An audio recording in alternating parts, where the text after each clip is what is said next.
Boa noite, que a graça e a paz de nosso Senhor e Salvador Jesus seja com os amados irmãos. Meus queridos, pela graça de Deus, nós estamos estudando verdades essenciais da fé cristã e estamos agora no primeiro caderno desse estudo. Nós já estudamos o caderno 1, 2, 3 e agora voltamos para o caderno 1. E nós falaremos hoje sobre os profetas de Deus. Mas quero pedir que você possa se inscrever aqui no canal da Igreja Presbiteriana de Vitória, em Vitória de Santo Antão, Pernambuco. Que você possa também clicar aí no sininho para receber as notificações quando nós enviarmos um novo estudo da nossa igreja, uma nova programação ou a transmissão dos cultos da igreja. Nós queremos ler com os irmãos o texto de Deuteronômio, capítulo 18, e nós leremos do verso 15 ao verso 22, que nos diz: O Senhor teu Deus te suscitará um profeta no meio de ti, de teus irmãos, semelhante a mim. A ele ouvirás. Segundo tudo o que pediste ao Senhor teu Deus em Horebe, quando reunindo o povo, não ouvirei mais a voz do Senhor meu Deus, nem mais verei este grande fogo, para que não morra. Então o Senhor me disse: falaram bem aquilo que disseram. Suscitar-lhes-ei um profeta do meio de seus irmãos, semelhante a ti, em cuja boca porei as minhas palavras, e ele lhes falará tudo o que eu lhe ordenar. De todo aquele que não ouvir as minhas palavras, que ele falar em meu nome, disso lhe pedirei contas. Porém, o profeta que presumir de falar alguma palavra em meu nome, que eu lhe não mandei falar, ou o que falar em nome de outros deuses, esse profeta será morto. Se disserdes no teu coração, como conhecerei a palavra que o Senhor não falou? Sabe que, quando esse profeta falar em nome do Senhor, e a palavra dele não se cumprir, nem suceder, como profetizou, esta é palavra que o Senhor não disse. Com soberba a falou o tal profeta. Não tenhais temor dele. Vamos orar? Bendito Deus, eterno Pai que está nos céus, muito obrigado pela graça do Senhor para conosco, por esse dia que o Senhor fez e nos deu, e pela oportunidade que o Senhor nos dá de estarmos aqui para o louvor da Tua glória. Ilumina os olhos do nosso coração, do nosso entendimento, e ajuda-nos a contemplarmos as maravilhas da Tua lei. É o que nós rogamos a Ti agradecidos, em nome de Jesus, nosso Senhor. Amém. Meus queridos, nesse momento de pandemia que estamos vivendo, nós ainda estamos fazendo os cultos durante a semana de forma online e as transmissões, tanto do culto doutrina, no caso, o estudo do culto doutrina, estamos gravando e transmitindo, compartilhando com os irmãos pelos grupos de WhatsApp da igreja e redes sociais. E pedimos aos irmãos que estejam compartilhando esses estudos com outras pessoas, para que mais e mais pessoas possam ser influenciadas pela palavra de Deus. Queremos dizer aos queridos que o estudo dos profetas de Deus é importante, é interessante, e desde já quero fazer uma comparação. Primeiro, nós temos duas figuras importantes no Antigo Testamento: o sacerdote ou os sacerdotes e os profetas. Os sacerdotes, eles representam o povo diante de Deus e eles falam a Deus em favor do povo. Eles intercedem a Deus em orações, fazem orações intercessórias em favor do povo e oferecem sacrifícios pelos pecados do povo. Eles são os sacerdotes, mas também ensinavam a lei do Senhor para o povo, ou deviam ensinar a lei do Senhor para o povo. Os profetas, por outro lado, eram homens chamados por Deus de entre o povo, de qualquer tribo. E os profetas do Antigo Testamento, eles foram pessoas que receberam um chamado único de Deus e que receberam suas mensagens de maneira sobrenatural, as quais deveriam transmitir a nós, o povo de Deus. Deus transmitiu sua palavra através dos lábios e dos escritos destes profetas. Os profetas, eles falam da parte de Deus para o povo. Os profetas representam Deus falando para o povo. Eles falam em nome de Deus. E eles falam a palavra de Deus, a mensagem de Deus. Eles representam Deus diante do povo, no sentido de falar para o povo, chamar a atenção do povo. Enquanto os sacerdotes, eles falavam a Deus pelo povo, eles representavam o povo diante de Deus e falavam em favor do povo a Deus. Os profetas, eles representam Deus e falam em nome de Deus para o povo, para adverti-los, para encorajá-los, para repreendê-los, para castigá-los, para lhes trazer a mensagem de Deus. E nós devemos ter essa consciência que esses profetas do Antigo Testamento, que foram pessoas que receberam esse chamado único de Deus e receberam as mensagens da parte de Deus, uma mensagem sobrenatural, por meios sobrenaturais. Deus falou aos seus ouvidos, Deus falou em sonho, Deus falou em visão, Deus lhes concedeu uma teofania, uma manifestação de Deus. Anjos falaram com eles, se apresentaram diante deles, conversaram com eles. E essas mensagens que eles receberam de forma sobrenatural da parte de Deus, eles deveriam transmitir ao povo de Deus, a nós. Deus transmitiu, portanto, a sua palavra, a sua mensagem, através dos lábios e dos escritos, dos livros desses profetas. É o que nós podemos ver em Joel, capítulo 2, versículo 28 a 32. A profecia, ela envolvia predição do futuro, pré-anunciar, e proclamação e exortação atuais da palavra de Deus a anunciar em seguida. Então, nós observamos, por exemplo, nessa questão da profecia. A profecia, portanto, ela envolvia uma predição do futuro. A gente vê isso lá em Isaías 53, que o profeta Isaías ele está predizendo, ele está profetizando, falando de algo futuro que iria acontecer em relação ao Messias. Então, o capítulo 53 do profeta Isaías é uma predição a respeito dos acontecimentos que ocorreriam na vida do Messias, Jesus de Nazaré.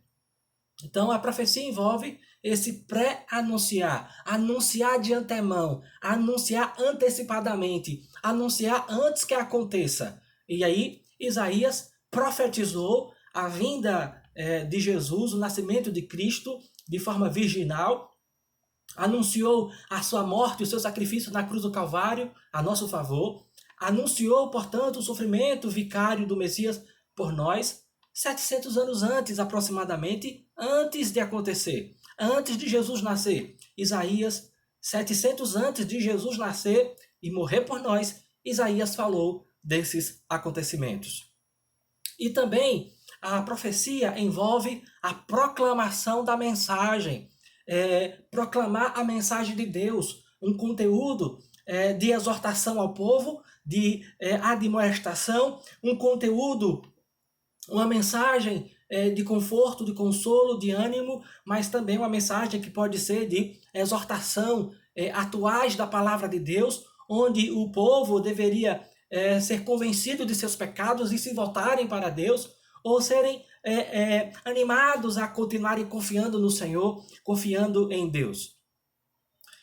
Os profetas eram revestidos de tal maneira pelo Espírito Santo que as suas palavras eram palavras de Deus. Eles foram revestidos de tal sorte pelo Espírito Santo que as palavras que eles falavam eram de fato palavras de Deus.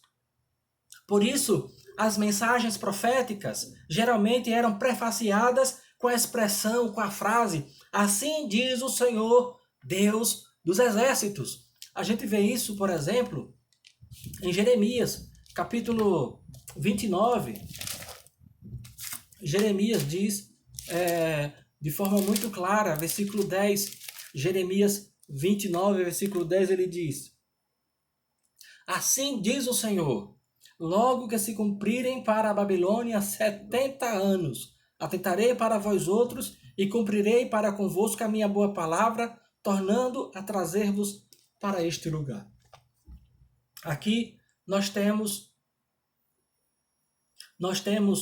o profeta usando essa expressão. Assim diz o Senhor, deixando claro que aquilo que ele está dizendo não é sua mensagem. Aquilo que ele está falando não procede dele. Aquilo que ele está proclamando, pregando, profetizando, não pertence a ele. Não vem de sua cabeça. Não vem de sua particular elucidação. Mas vem de Deus. Por isso que ele diz, assim diz o Senhor Deus dos exércitos.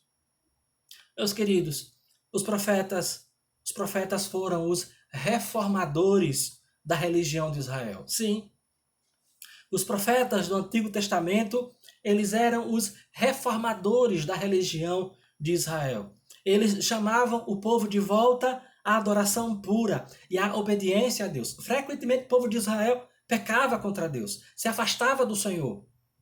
E isso fazia com que Deus trouxesse juízo sobre Israel. Mas os profetas eram enviados por Deus para advertir o povo, para chamar o povo à conversão, ao arrependimento. E os profetas, portanto, eles buscavam, eles ensinavam, falavam, advertiam o povo para que eles reformassem as suas vidas espirituais, tornando a adoração a Deus uma adoração pura, de acordo com a palavra de Deus, de acordo com a lei de Deus, e que o povo fosse obediente à lei do Senhor.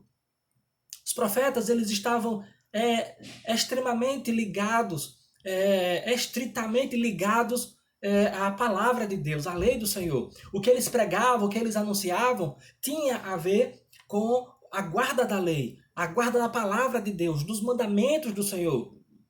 Portanto, eles anunciavam o retorno do povo à obediência à lei de Deus, à palavra de Deus.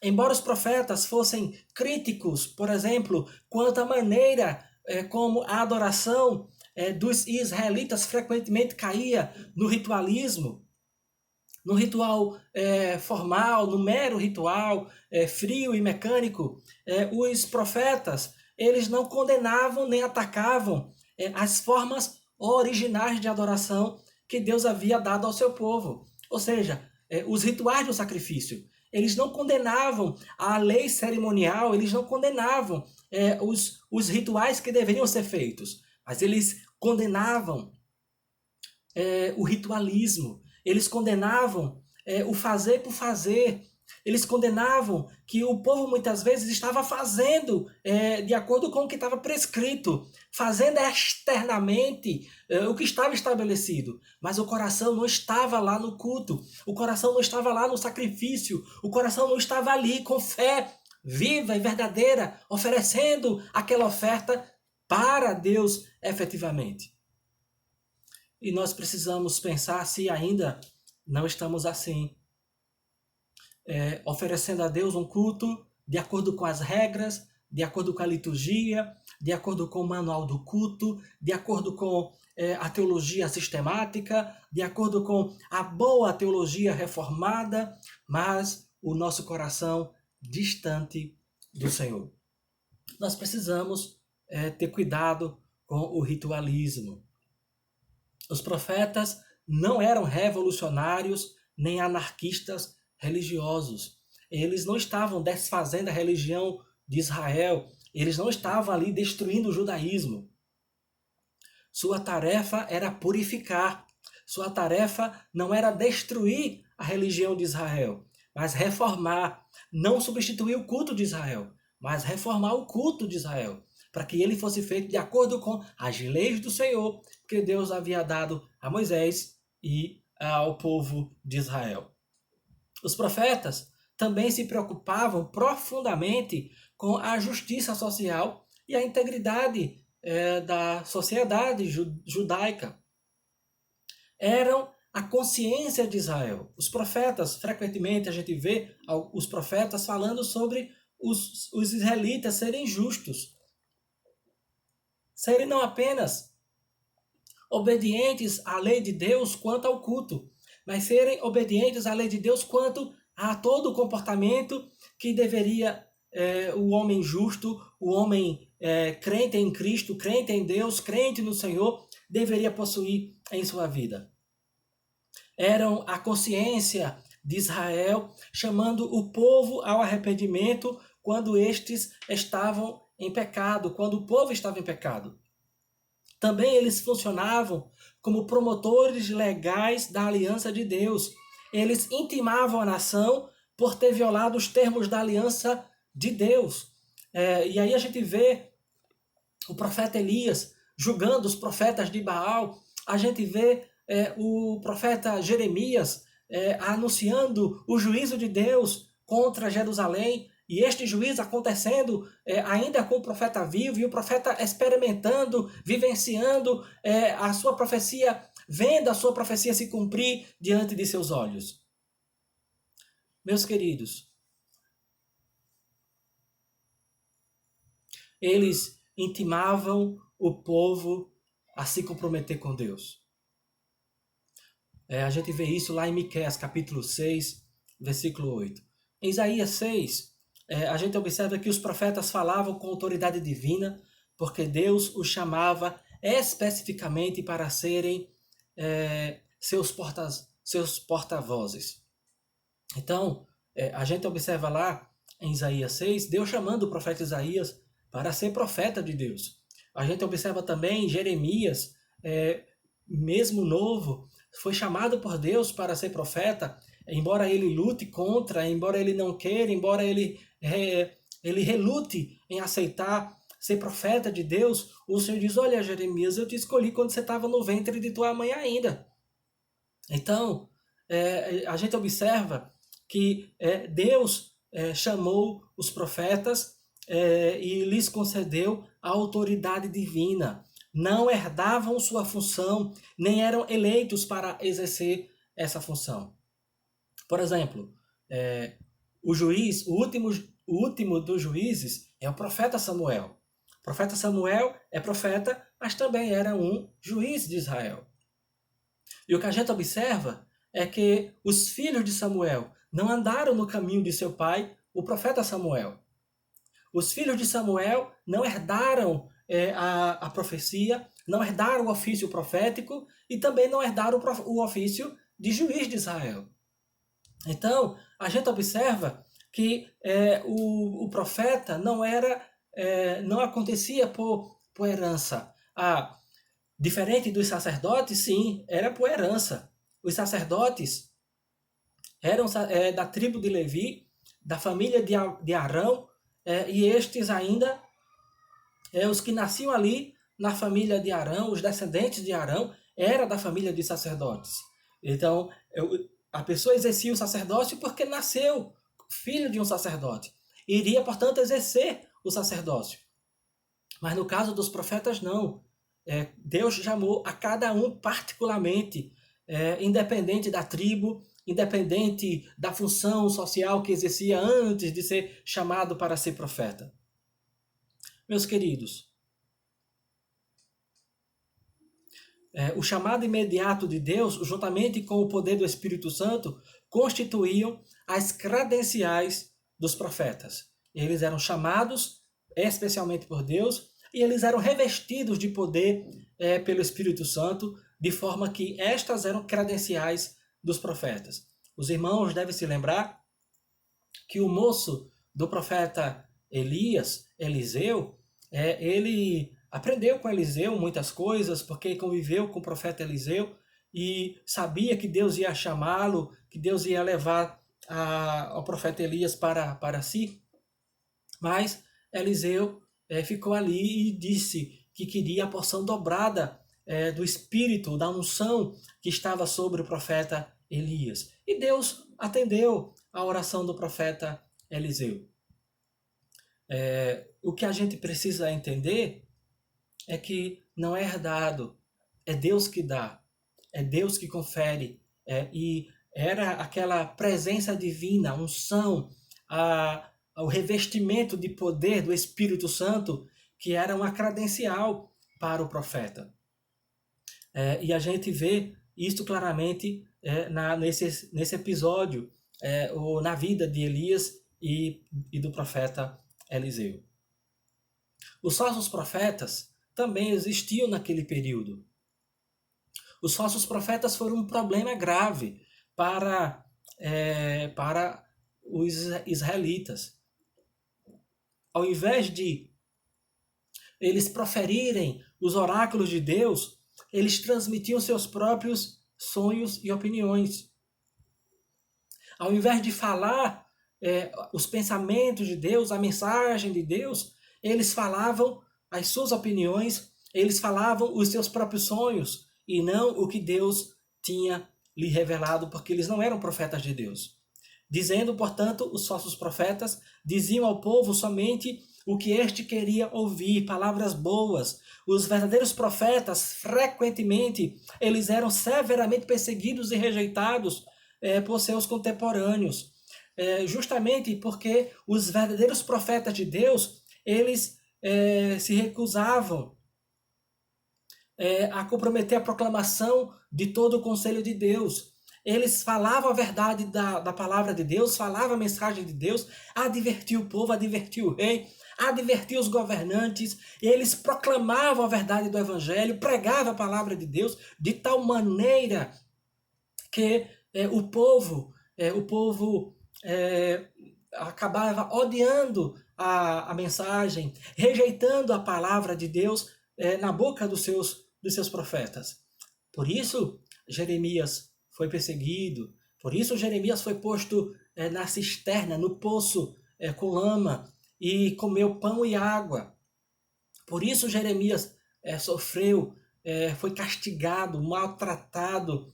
Por isso Isaías, segundo a história, segundo a tradição, foi cerrado ao meio. Por isso os profetas eram perseguidos no passado, porque eles pregavam a verdade de Deus e o povo muitas vezes não queria ouvir a verdade de Deus.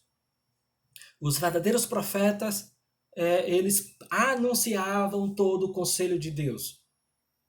Geralmente os livros dos profetas, eles são divididos em profetas maiores e profetas menores. Essa distinção de profetas maiores e profetas menores não se refere à maior ou à menor importância do profeta para a história do povo de Deus, para a teologia bíblica. Não se trata disso.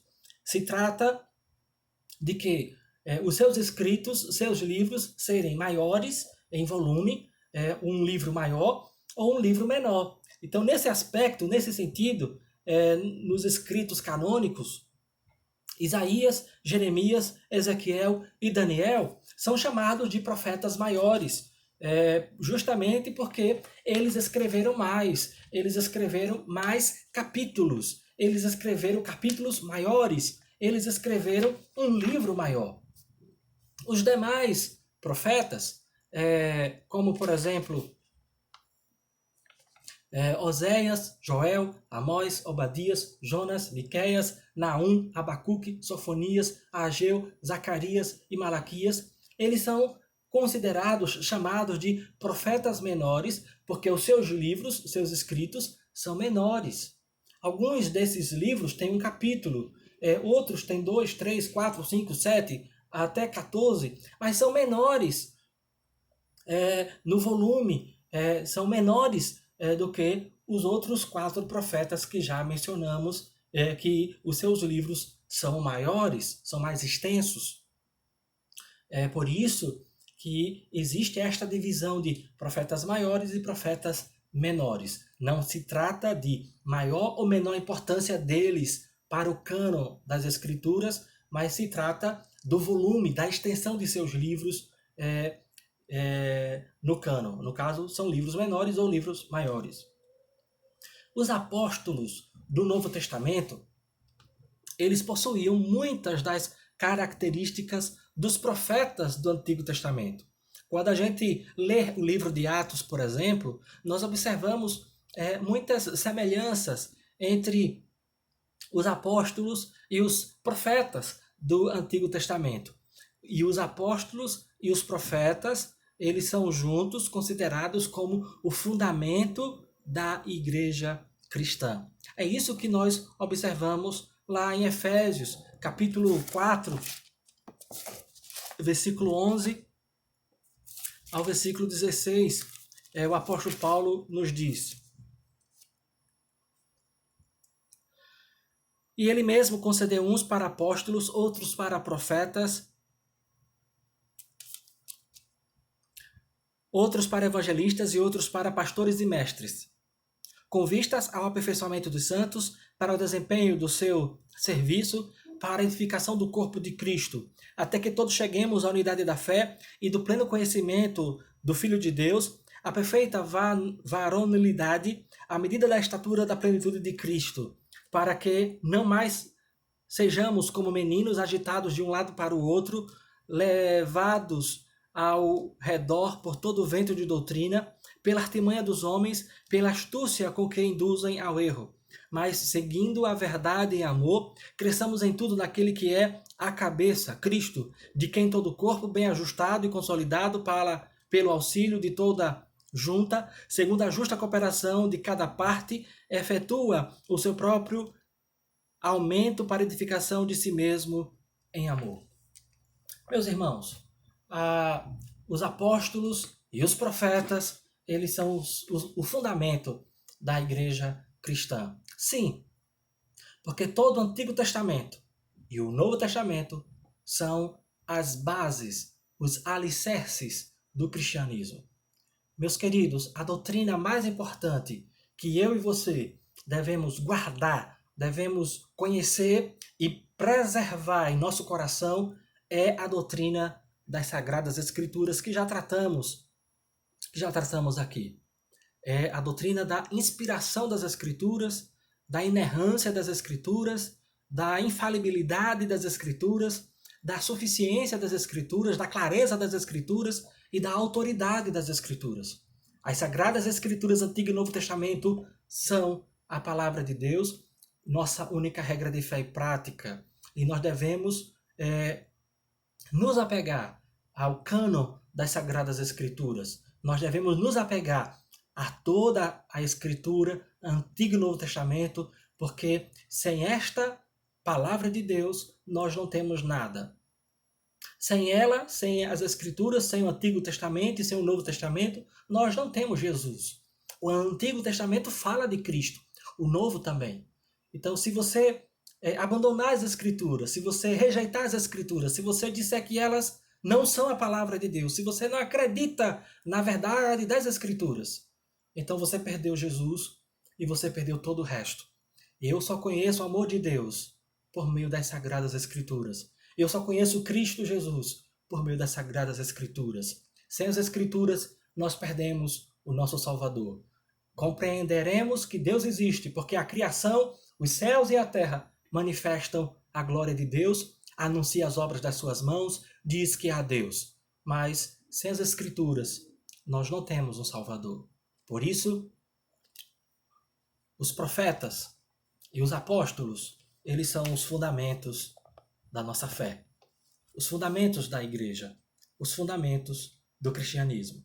Que Deus use de misericórdia para conosco, que nós nos apeguemos mais à palavra de Deus, que nós não apenas nos apeguemos à palavra de Deus, mas estudemos, examinemos as Escrituras e coloquemos a mesma em prática em nossa vida para a glória do Senhor, para o nosso crescimento, para o nosso bem, em nome de Jesus, nosso Senhor.